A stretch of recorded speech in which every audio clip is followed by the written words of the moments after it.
Hi everyone, my name is Rebecca, and I feel that God is putting on my heart to share my story, my testimony. It's a long one. I hope to not get so jumbled up and mumble and kind of get off track, but I will do my best. I've been thinking about it while I was working earlier this morning. And so I am 33 years old, born and raised in Sacramento, California. I grew up in a family where we knew the Lord. My great-grandparents were ministers, my grandparents, ministers, pastors, and my mom and my father, they took us to church, and so it's the whole upbringing. I always knew right from wrong, who God was, and that he loved me, and that I serve and love him. But, as a kid, you just follow along because that's what you're taught. And I want to say it wasn't until I was 11, 12 years old. So 12 years old, in the church that we grew up in, I have an older brother, and we were, there, and we started to get involved. We had this wonderful, amazing man of God that is no longer here with us, named Bruce Mortimer. And he and his wife came to our church to bless us with worship. Him and his wife were worship ministers, and they started to get involved with our family, and we went over to their property in Rescue, California, where we were going to church. And my dad started to take guitar lessons from Bruce, and eventually he started teaching these two young twins, beautiful ladies, and then I wanted to learn. And then next thing you know, my brother wanted to learn. So you have Bruce Mortimer teaching all of us, all four of us kids, how to play guitar, how to worship, lead worship. When it came to the music, we just knew that worship was singing. And then we started learning more of what worship really meant and stuff. This was about 2006. Yeah, 2006 going into 2007. And he wanted to take all of us kids to a youth conference in Redding, California. And the youth conference was called Jesus Culture. I'm not sure if the very first one was Encounter. I know that was a later one, but there was Jesus Culture conferences, okay, held at Bethel Church in Redding, California. And we all went. We drove there because Redding's only 3 hours from Sacramento. So all of us teens packed up in the car with Bruce and his daughter, Elisa Borneman. She was going to the School of Supernatural there in Bethel. And so she was there, and we all went and stayed at her apartment. And even Bruce's son, Elisa's brother, Jason, he was doing some sound there. And the encounter at 12 years old, knowing God, growing up, being yeah, Jesus, love you, Jesus, but then going to these youth conferences that were just so on fire. My brother and I turned our lives around. We were so on fire for God. We knew what it was like to love God and pray and trust in God, but to have this overwhelming radical love and fire for God that you just, anybody you pass by, you're like, Jesus loves you, Jesus loves you, can I pray for you, can I pray for you? Like, we grew up doing that. And so off and on, we'd be going to the Jesus Culture conferences. I remember the very first, it started getting bigger, started getting known. And this is before mainstream, like, mega churches. Mega churches existed, but like not, you know, we didn't have, the only thing we had social media wise was MySpace. There wasn't like any kind of controversy stuff online, you know, like there is nowadays. And so, but Jesus Culture conferences, youth conferences started getting so big that they had to move it to the Reading Convention Center. And that's when we did our first, they did their Jesus Culture Everything youth conference. And it was Chris Kilala, Kim Walker, now Kim Walker Smith, and then Melissa Howe, or was it Melissa Wise, and then she became Melissa Howe. Anyway, from the very first conferences, like, we met and knew about Brian and Jen and Leah and the whole Johnson family. We were just so on fire and wanted to go to Bethel. We just wanted to be there all the time, just because that's where it was. Like, we did outreach. We took classes. So like at the Jesus Culture conferences, they had classes and groups for us to go to learn where we wanted to be prophetic in our walk and like ministry. And I remember we went to, like, if you guys ever see worship going on, people are painting, it's prophetic painting during worship, and whatever comes to them and every stroke that God gives them, you know, it comes out to this awesome, like, Lion of Judah, like some kind of beautiful masterpiece. I went to one of those classes, and it was just so awesome that, you know, just closing your eyes and the way that they spoke of whatever God's bringing to your mind, and write it out, and then like the people around you, and it all just came together. And it was just like, wow. We did outreach at a motel, and my brother was feeling some pain in his knee, so he felt that God wanted him to ask around and see if anybody there was having any knee pain. And so he's going around, and he's like, I don't know how it happened, but he was like, this person that's got knee pain is wearing a green shirt. And so, like, we're looking around, we're knocking on each motel door, and this kid answers, and we're like, hi, we're just wondering, does anybody here have any knee pain and need prayer? And the little kid goes, yeah, my sister, she's, her knee has been hurting her since work and all this stuff. And when she came to the door, she had a green shirt on. And my brother's like, yeah, I'm supposed to pray for you.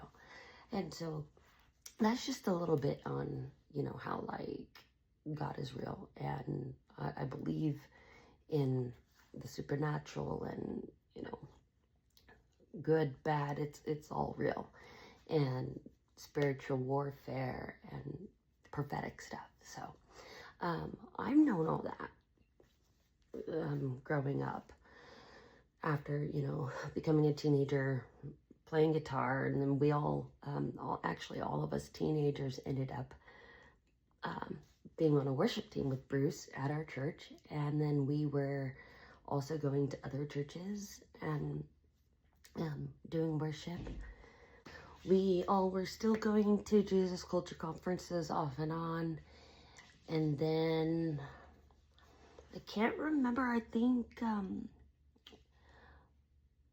like, my parents had split, and so my mom and my brother and I, we started going to a different church, and everyone just started breaking off and kind of losing contact. We still reached out, and we still did go up to visit Bruce.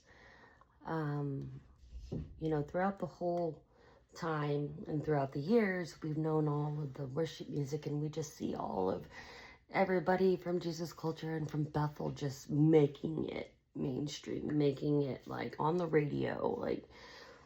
Like I remember Chris was the drummer. Chris wasn't even leading worship the very first conference we went to when it was still held at Bethel Church in Reading. And we're like, you're gonna make it so big one day. And like the one thing, so Jason Borneman, he was the one that introduced my brother and I to Chris, because Chris is half Filipino and my brother and I are half Filipino. So we thought that was really cool. But I was like, you're gonna make it so big one day, you're gonna be so famous.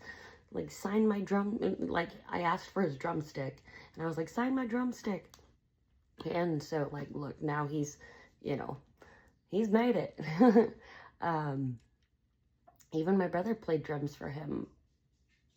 I think it was a couple of years ago, at a church. But as we started breaking off, and you know, we were going through our personal lives, I started to rebel and hang out with the wrong kids. Wasn't fully in church like we were. It was almost like once our parents split and all of that, it was just kind of like we all kind of fell off and did our own thing. I got in trouble a lot around the age of 13, started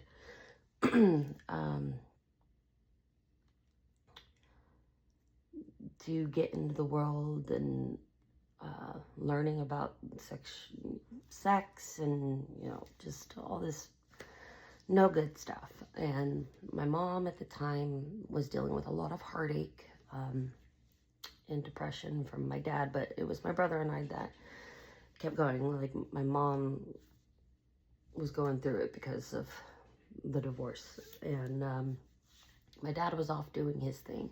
So my mom was the one that had custody and, you know, took us to church, and, you know, she was just doing her best, the best that she could.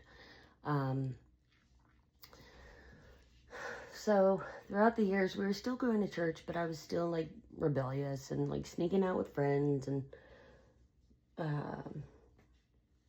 drinking alcohol, and, you know, it was all about boys. But by the time I reached 16, the church that we were going to, there was a guy that was in Master's Commission, which is like a Bible college. I started to find a liking to him, and he found a liking to me.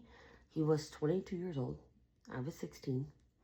And my grandparents ordained him to be a licensed minister. And my calling, since I learned how to play guitar and I taught myself how to play piano and knowing worship, my calling has always been to be a worship leader.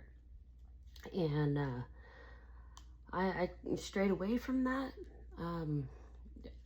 After my mom allowed this guy and I to get married, he was the media manager. My mom moved to New Mexico. My dad was still here, but I moved in with this guy and his family, and I was the youth worship leader. So I led the worship for the youth, and he was the media guy. And so it was just like, you know, really good. But with that, I had just turned 17, so it wasn't like I was 16 for the whole time. And it only lasted, our marriage only lasted 3 months, so it was annulled. As in, it was, doesn't even exist. My dad was there to pick up all the pieces. After that happened, I went through a lot of mental abuse and emotional abuse. It wasn't physical, but I was so young, and he was so much older.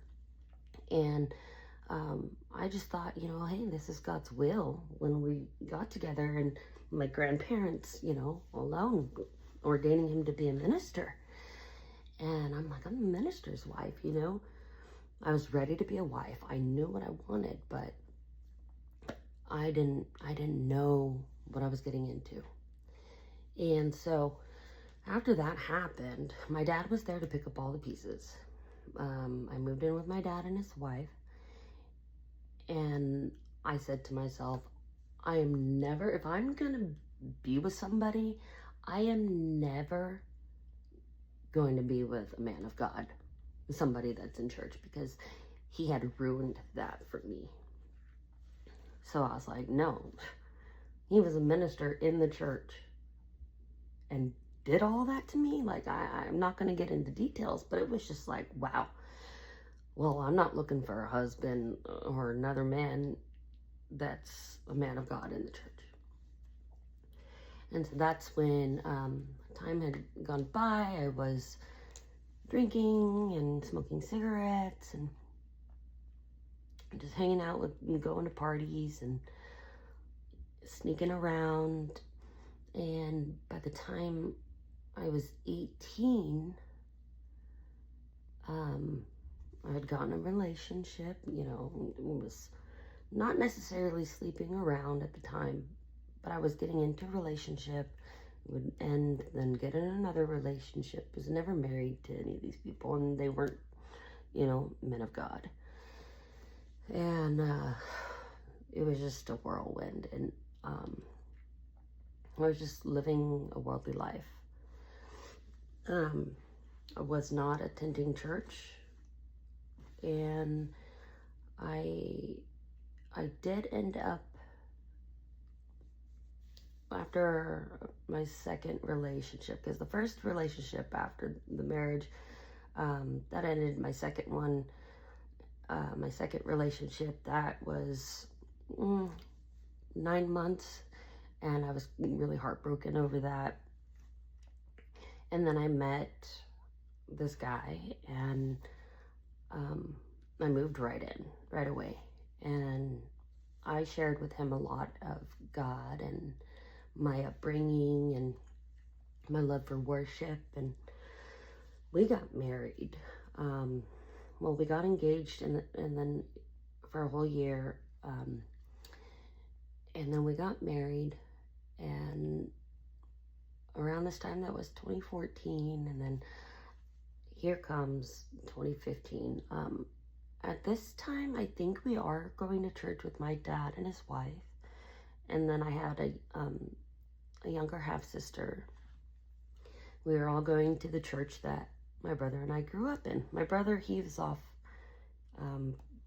doing his own thing in ministry at another church, but I was going with my dad and his wife, with my husband, and in 2015, I get pregnant.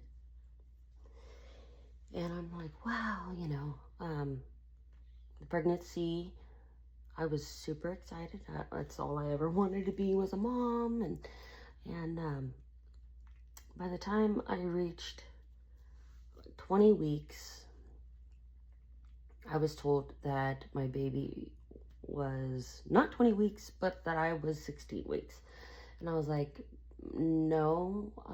I went to my 16-week appointment, and now I'm here for my 20 week, and you're telling me that my baby is 16 weeks. So the cause of that, or not the cause, but the reasoning for that, was my baby stopped growing, which was, it was a girl, my daughter. She stopped growing at 16 weeks, 20 weeks. She was still alive.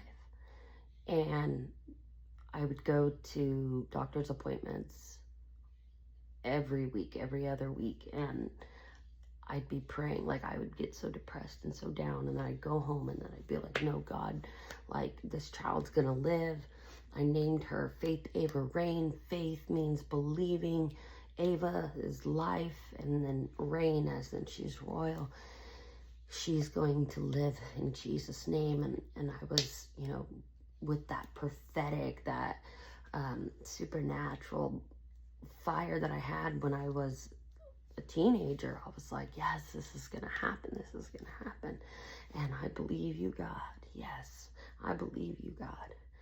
And then I'd go and get told the same thing at my appointment, that still she's not doing any better, and you're actually losing amniotic fluid, like there's not enough. And so, yeah, we don't know what else to say, but we'll see you next week or the week after.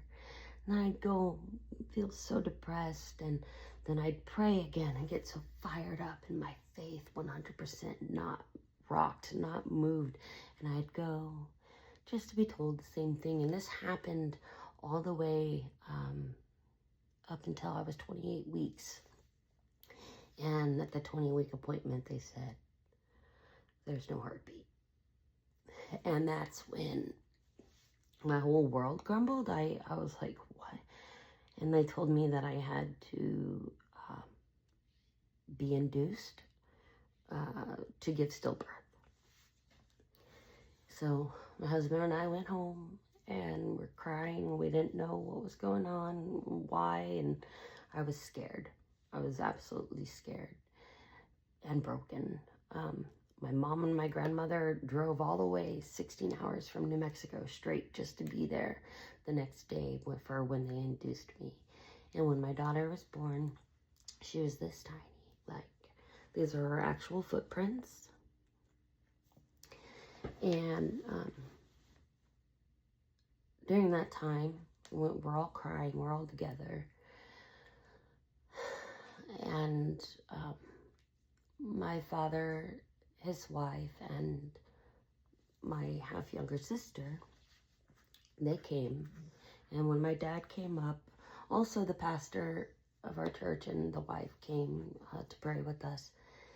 But my dad came, and my dad's been somebody he closes off when it comes to something traumatic, death, all that. And I handed my daughter, Faith Ava Rain, to my dad, and my dad held her in his hands with his wife and my sister next to him, and we all were just, I was crying. My dad looked up and just started praying, and we all started worshiping, singing. It was the song, it was, I love you, Lord, and I lift my voice to worship you. Oh, my soul, rejoice. Take joy, my King, in what you hear. Let it be a sweet, sweet sound in your ear. So as a family, and the loss of my daughter in the hospital, we sang worship songs and offered it up to God. After that, I fell really into depression and a lot of anxiety. Stuff I was never used to. Anxiety, depression. I mean, depression a little bit, but anxiety I didn't know. Like severe anxiety. I knew worry and like being nervous and stressed, but I didn't know about anxiety. And that came upon me, and I gained a lot of weight, and I just laid in bed, and I didn't do anything with my life. And it got to a point where I even had to go to work with my husband and stay in the car, so that whenever he came out on break or lunch break, I could see him, and that I wasn't left alone, because I just didn't want to be alone, because my mind would just go, and I was so depressed. And that went on for a while. I ended up drinking, and I ended up getting taken advantage of by a woman. And after that, for the longest time, the anxiety, the depression, everything was insane. It was unbearable. And my husband and I were drinking a lot and getting in fights, and then making up and drinking and just, breaking things and screaming. And, I just didn't know how to grieve. I didn't know what to do. So 2016, 2017, I ended up getting a job at Walmart. I lost a lot of weight. I was finally getting to the point where I could function on a daily. And we separated for a little bit, but then we got back together. My husband and I quit working at Walmart and really wanted to focus on our marriage. And by the time I started working at Starbucks, that was 2017. And then we got pregnant again in 2018. 2017, 2018. 2017, the end of 2017. And I was like, I'm not going to work any jobs. I'm going to really make sure that this pregnancy works. And let me add, I was going to, I didn't want to do any genetics testing to figure out what happened to my daughter, because I was just sick of going to the hospital. It was too depressing after bad news, like getting my faith super like 100% and strong, and then being shot down, and then up and down and up and down. I didn't want to deal with the doctors. I didn't want to have to go to the hospital anymore. And so I never got any testing done to figure out why I lost my daughter. So in 2018, I get pregnant, and we're like, okay, here we go again. Let's hope that the first time was just a fluke. And, you know, God's got this. We're doing this. And, you know, everything was great. We're going to church. We were just doing fine. We were doing better. We weren't drinking. We weren't, you know, living that kind of crazy life of drinking and fighting anymore. So by my 20-week appointment, once again, I hear, okay, he's behind in size. Your baby is behind in size. And I just like kind of lost it and went numb, like, what? And so the hospital, you know, having to go get checked up, get told this. For the rest of the pregnancy, I carried my son full term. And I was just living a life in limbo. Like, I just want this to be done and over with so I can live my life, move on. And he just stayed alive. He just was still alive, but my belly stopped growing. Every time I went to a doctor's appointment, I was told that he was behind in size, and then it was getting worse, that his head was like big and that his body was small, so he was showing signs of dwarfism. And then it was the right side of his heart is larger than the left side of his heart. And I just remember saying to myself, like, how I don't believe in abortion. I can't terminate. And plus, like, it was made illegal to abortion. And so I was like, what? You know, that went through my mind, and I felt bad, but I'm just like, I'm only human. I'm not going to do that. And so man, you think of that from 20 weeks and full term. I lived every day knowing he wasn't going to make it. Like, I wasn't even praying that things would change. I was going to church. I was having people pray, and in Jesus' name, this baby's going to live, and you know, and I'm just like, yeah. Like, I wasn't believing in all faith 100% like I was doing with my daughter. I was just like, nope, right?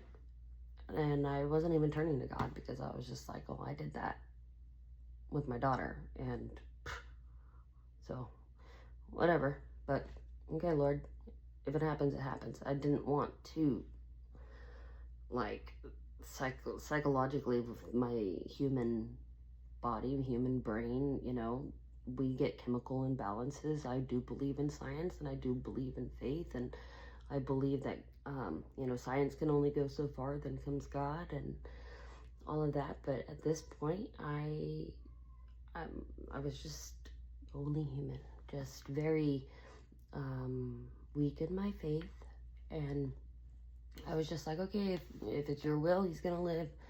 And like, I couldn't, well, what is that, like, yeah, psychologically, like, put myself in like a religious psychosis, if that makes any sense, to drive myself freaking insane.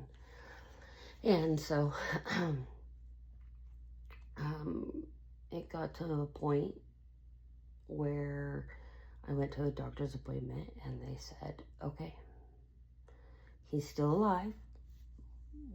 Things aren't looking good. I had thoughts that, like, if my baby did live, like, and it was a boy, my son, Logan Adam James, if he did live, that he would look at me and, you know, be in a wheelchair, fed through a tube, and look at me and be like, Mom, why did you allow me to live like this? I'm never gonna find love. I'm never gonna have life.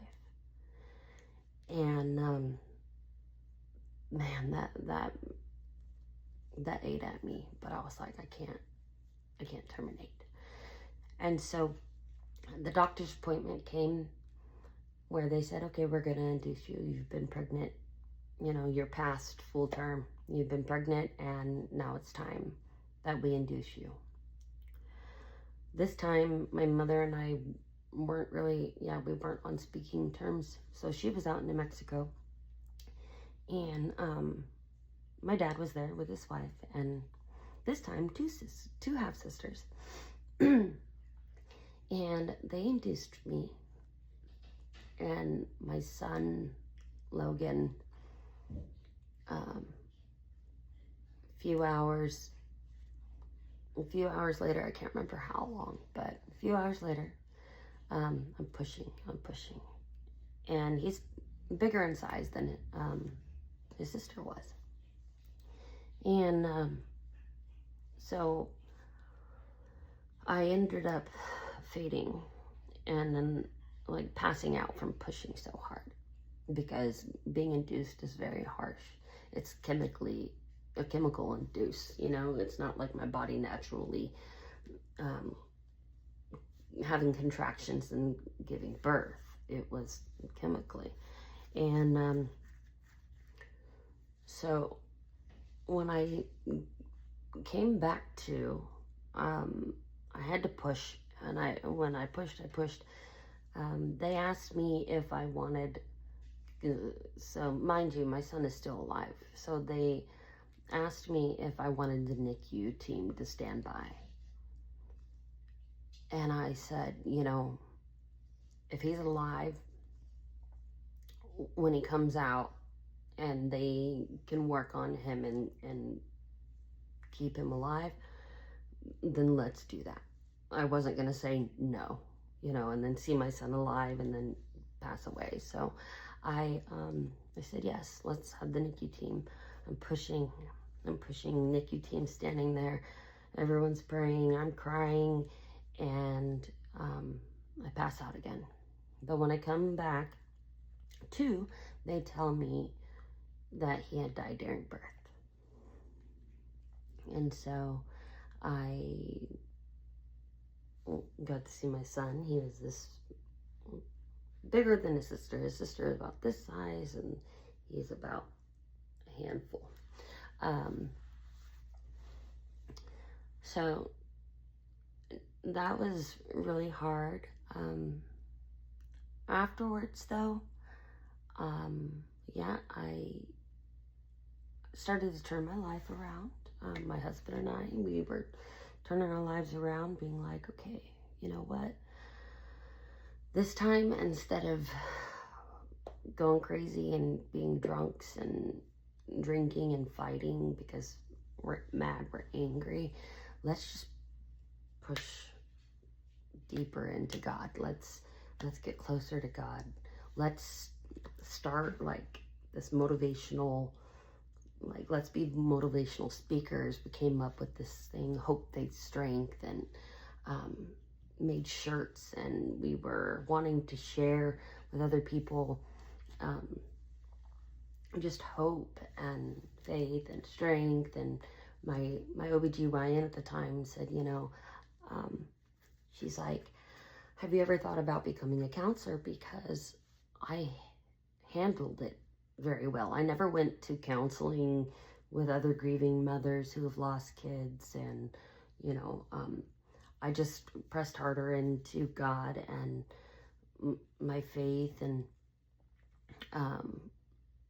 I even took Adam to Bethel and Redding, and got to show him all around and tell him how on fire for God I was. And I was getting there again, you know, where I was with that fire as a teenager. But it was really hard because I was going to different churches, you know, and sharing my testimony, but, you know, just being like, okay, this is what I've been through. And I think I was more so seeking out answers, like, why does this happen? You know, because what got really confusing for me was one person would pray for me and it'd be like, it wasn't God who took your babies, that was the devil, and God is going to give you a child. And I was like, yeah. And then someone else would pray for me, and then they'd be like, God took your babies because right now is not the time, and there's a reason for it. But, you know, the devil didn't do this, or then the devil did do this, and you're going to have a child. And it was just like, okay, so who the F took my baby? Like, that's how I felt. And I was just like, you know what? I'm done. Like, so we'd still go to church, but I was at the point where I was like, okay, I'm done, like, being around people asking for prayer and sharing my story and trying to find an answer.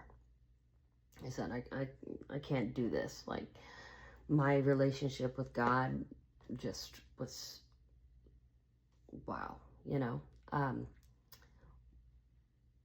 Then, like, well, no, my relationship was still good, and so we were believing. We actually started to get testing through genetics, and went to go see a pregnancy specialist or prenatologist and talked with them, and they said that I don't have an autoimmune disease, but my autoimmune disorder, not like that, but my autoimmune system, anytime that I'm pregnant, thinks that my babies are foreign, and so it attacks it. And that's the only answers that I had, scientifically. And so I was like, okay, is there any way that we can fix it? Is there a way that we can have a baby? And what do we need to do? Just tell us and we'll do it. And they said that I had like a blood thickening problem, so it was causing a wall from the placenta to the baby. So the blood from the placenta going to the baby would hit that wall of blood and go back to the placenta, so the baby wasn't getting the nutrients that it needed. And so they recommended to put me on Lovenox, which is blood thinnings. So I was, you know, we were like, okay, let's get pregnant again. Boom, we got pregnant. God told me that I was gonna get pregnant and have this child. I don't know if it was God or if it was in my own head, but I was sitting there listening to worship music one day on the couch, and I kid you not, I believe that God said, you're gonna have a child, and you are to name her Promise Olivia Hope. And so I was like, you know, we're 100% on fire, believing like we were with my daughter. Every time that the doctor said this, we were like, we're not going to believe that. We're believing in God. And so, you know, we're really on fire. And this is 2019, and I'm pregnant. I'm taking the Lovenox shots every night in my stomach. And at my 9-week appointment, they said the baby had no heartbeat. I completely lost all trust I mean, I still believed in God, and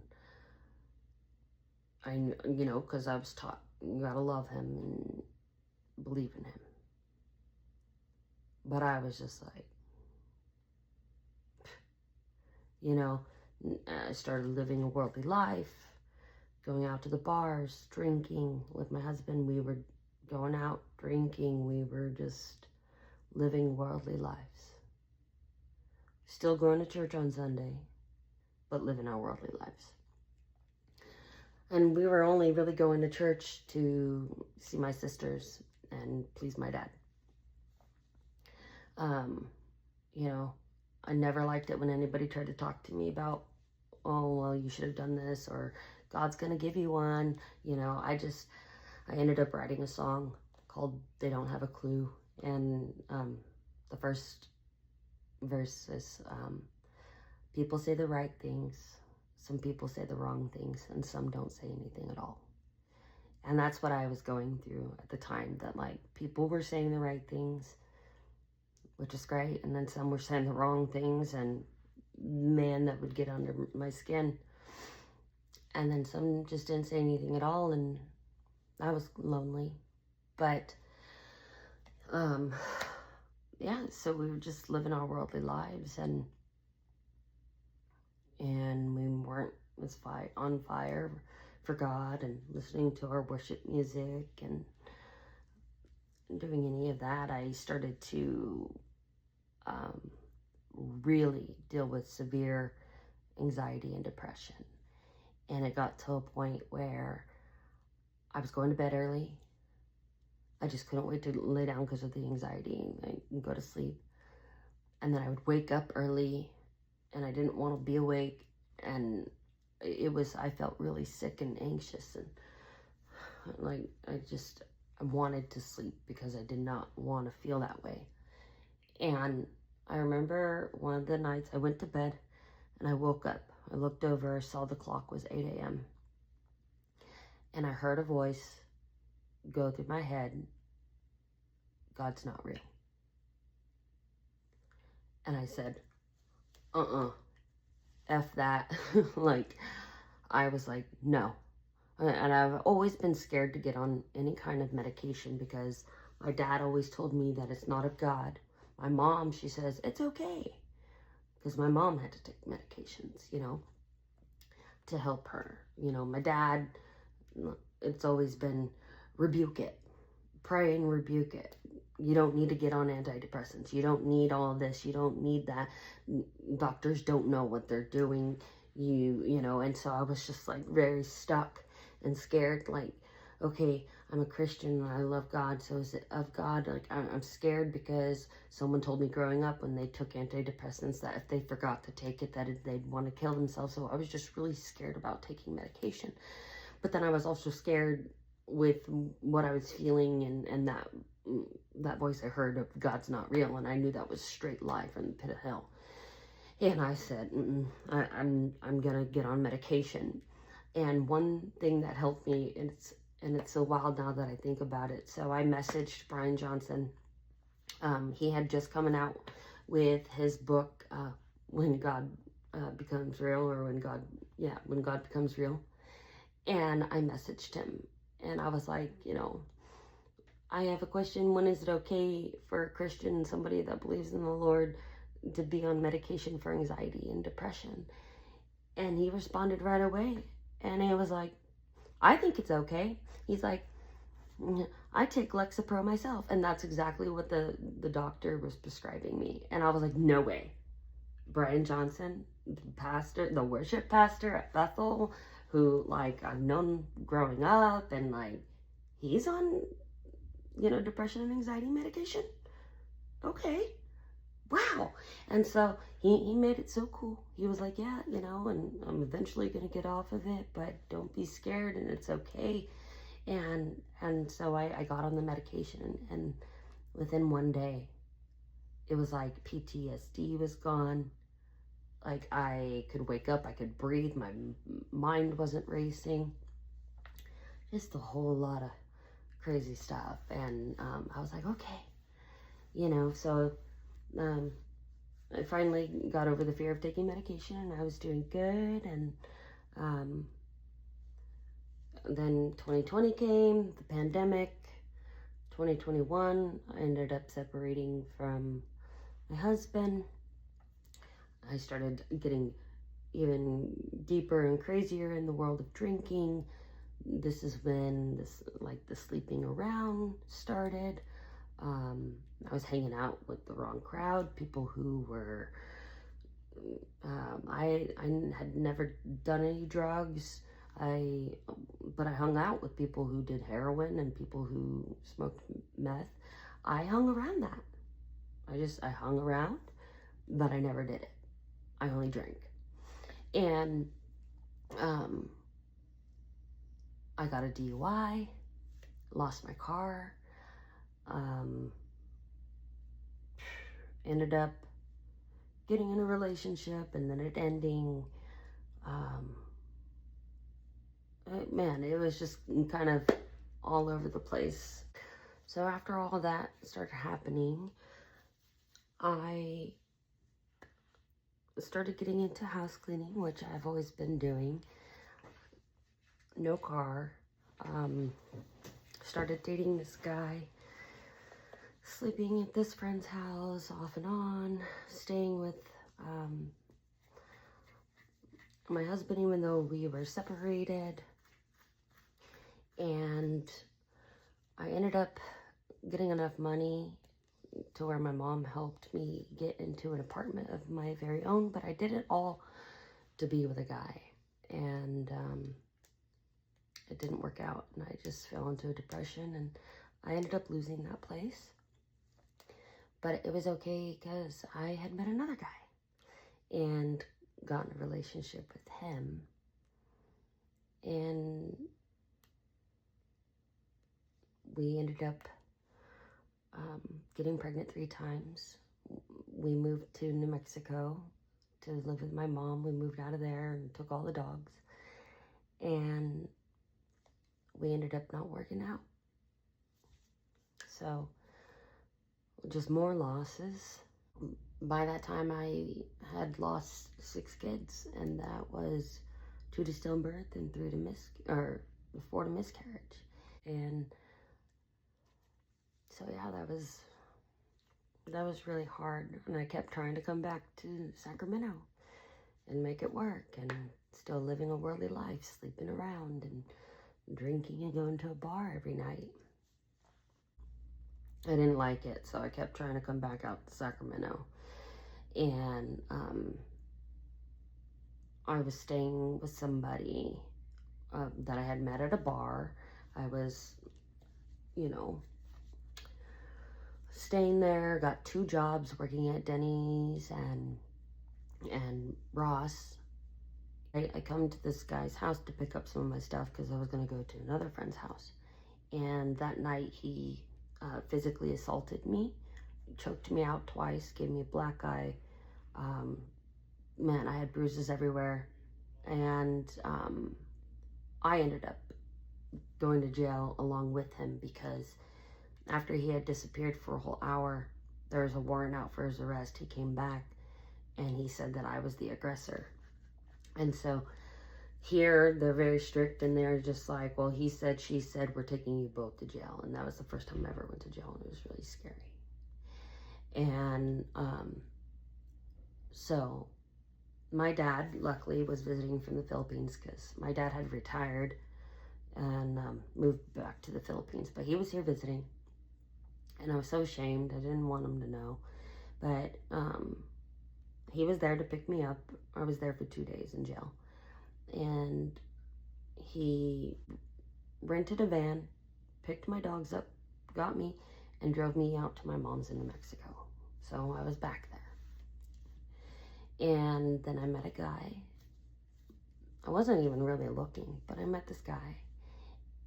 And he was a gentleman. And he loved God. I was just kind of like, hey, I found my person. After everything I've been through, I'm with this guy.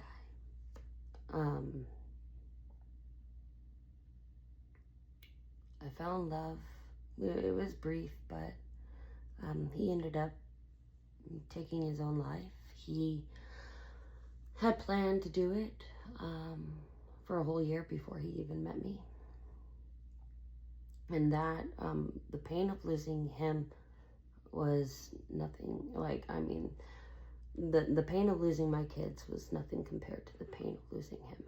And still to this day, I struggle with that. It's been 2 years now. After the love of my life left, I was just lost and trying to jump in any relationship that I could, even though I knew I was never going to find anything like him. And I was never going to find anybody like us. And I got in a relationship with this guy and found out that he was doing meth, but he had 2 daughters that really loved me, and their mom was in prison, and so they started calling me mom.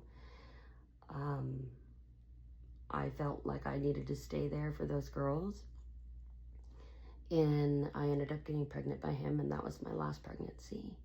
And I also miscarried. So that was 7 kids total that I have lost. Going forward, I know that so far this video has been super long, so I'm gonna try and hurry it up. I've already edited the other parts, and so this will be the last part that I can edit in for the ending. Going forward with all that pain and all that loss, I was still out in New Mexico and still coming back to California, drinking every night. This is where drinking really became an issue, a problem for me, because I was just drinking till I blacked out with sleep. You know, I was still like I'm on medication, taking venlafaxine for depression, anxiety, and then found out I was manic bipolar, so you know, taking Seroquel, and that's the only thing that helps me sleep and all of that. I finally come out to Sacramento again, and I end up meeting a guy. Still living a worldly life, still, you know, doing all that crazy stuff, and ended up developing a trauma bond with this guy. He left Sacramento, moved to Idaho, and I went back to New Mexico. And then he wanted me to come out there. Went out there, we were drinking, fighting, arguing. He sent me back to New Mexico. And then on my own, I got on the bus, went out there, and this was just the beginning of this year of 2026. I went out there, and it was really bad. He got physical and threatened to end my life, and I got a DUI driving his truck, went to jail again, but in Idaho this time, and it was really scary. It was like rock bottom, and my dad was there to save me. He was visiting once again from the Philippines. I got my way here. God gave me favor through the whole entire court system and all of that. I got out to Sacramento, started staying with a friend, started going to church with my dad and my uncle and his aunt, and in the church that I grew up in, and they all prayed for me, and I surrendered my life, and I gave my life back to God, and I'm still here. I mean, I still struggle here and there. I was out here, and then I went back to New Mexico for 2 weeks, and I've just gotten back a week ago, and I am today 7 days sober, and that's something that I really want to work on and focus on, and not allow myself to go into that life of drinking and living a worldly life. God, like I said, told me to share my testimony, my story, no matter how embarrassing it may sound, but there's victory in Jesus' name, and There was something I was going to say and I completely went blank with it. But, oh yeah. So I had a prophet. She prayed for me. And like she hugged me because God told her to hug me. And while she was hugging me, God told her that I was marked for death and that I was supposed to die. But God, He owns the victory, and I am God's. I'm no longer trying to live in the world, and I really just want to get back to that fire that I had when I was a teenager. And you know, that's coming back to my first love. My first love is Jesus. Always has been. And even though I had left God, or at least not necessarily saying that I tried, but that I just did, He never left me. God never left me, and His is the victory, all the glory and honor. And He loves me so much. We are never too far gone to where God cannot reach us. And even when you don't expect it or that you're trying to, God will just, boom. You're mine. You're mine. You're worthy. You're loved. Your past is the past. It doesn't define who you are today. And what matters is going forward. And everything that you do it through God. So, thank you guys for listening. I hope that it wasn't too jumbled, but that's my story. That's my testimony, and I'm still working every day at it. And this is, like I said, something God put on my heart to do. And it's not perfect, but no such thing. It's imperfectly perfect. And it's all about showing what God can do. And how much He loves us and how much He cares that He will leave the 99 to go after that one. I love you guys, and I hope this encourages you and strengthens your faith. God is doing something good. I can feel it. Talk to you guys soon.